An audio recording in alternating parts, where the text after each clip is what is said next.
नमस्कार, बिहार मिथिला न्यूज में आपका स्वागत है। मैं मनोज। देखिए, जिस तरह इस बीच में दरभंगा पुलिस पर सवाल खड़े किए गए हैं और दरभंगा एसएसपी ने जांच भी की है और जांच के बाद आज बताते हैं, मंत्री मदन सहनी ने सबसे पहले विरोध करके बताया था कि बिहार पुलिस अब संवेदनहीन हो गई है। जिस तरह बिना नंबर प्लेट की गाड़ी सादे वर्दी में अगर पुलिस आती है और उन पर फायरिंग का भी आरोप लगता है, इस परिस्थिति में निश्चित सवाल तो उठेंगे ही और उस घर पर, उस व्यक्ति पर उठेंगे जिस व्यक्ति के बारे में पुलिस में रिकॉर्ड दर्ज है। अगर वो अपराधी प्रवृत्ति का ही है तो पुलिस सादे वर्दी में क्या करने गई, किस तरह का समझौता करने गई थी, यही सवाल मदन सहनी उठा रहे हैं।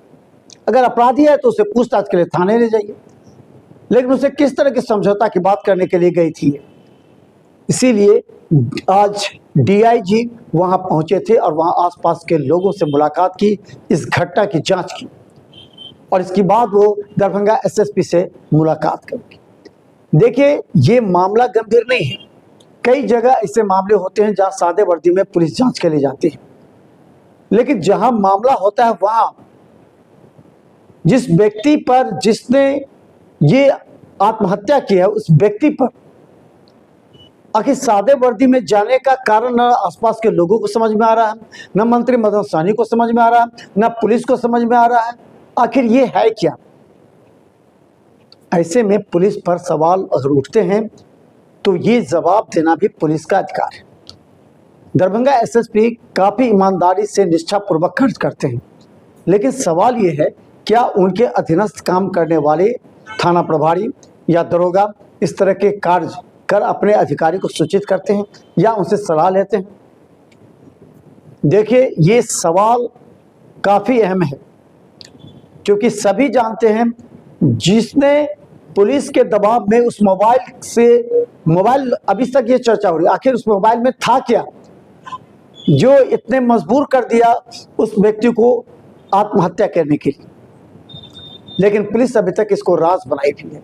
क्या उस मोबाइल में कई हिस्ट्री सीटर के नाम हैं? क्या उस मोबाइल में कई शराब के बड़े विक्रेताओं के नाम हैं? क्या उस मोबाइल में शराब बेचने वाले, शराब खरीदने वाले के नाम हैं? क्या अपराधियों के नाम है? क्या ये तो पुलिस को बताना पड़ेगा ना कि आखिर उस मोबाइल में क्या है। इतने दिनों तक आप खामोश हैं, अभी तक प्रेस कॉन्फ्रेंस नहीं हो रही है। अगर पुलिस पर आरोप लगते हैं तो हमेशा प्रेस कॉन्फ्रेंस हो जाती है, लेकिन अब तक प्रेस कॉन्फ्रेंस भी नहीं हुई और मंत्री मदन सहनी सीधा आरोप लगा रहे हैं। उन्होंने साफ कहा है कि अब लोग अपराधियों से कम डरते हैं और पुलिस से ज्यादा डरते हैं। आज का यह सवाल काफी महत्वपूर्ण है। हम दरभंगा पुलिस पर सवाल नहीं उठा रहे हैं, उनके कार्यशैली पर सवाल उठा रहे हैं। आप अगर ऐसे व्यक्ति के घर में जाते हैं पूछताछ के लिए सादे वर्दी में तो कोई दिक्कत नहीं, लेकिन आप किनके यहाँ गए ये सारे गांव के लोग भी जानते हैं। क्यों गए, सादे वर्दी में क्यों गए, ये भी लोग जानना चाहते हैं। उस मोबाइल में क्या था ये लोग जानना चाह रहे हैं। आखिर उस लड़के पर दबाव इतना क्यों पड़ा जिससे उसे आत्महत्या करनी पड़ गई। उसके मौत के समय को लेकर के भी सवाल खड़े हो रहे।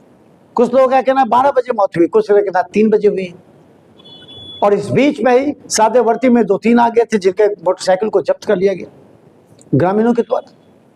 निश्चित तौर पर एक बड़ा सवालिया निशान उठता है इस पुलिस के कार्यशैली पर। हालांकि दरभंगा एसएसपी ने कार्रवाई की है, लेकिन हमें उम्मीद है दरभंगा एसएसपी जल्द इस पर पूरी तरह प्रेस और मीडिया को ब्रीफ करेंगे।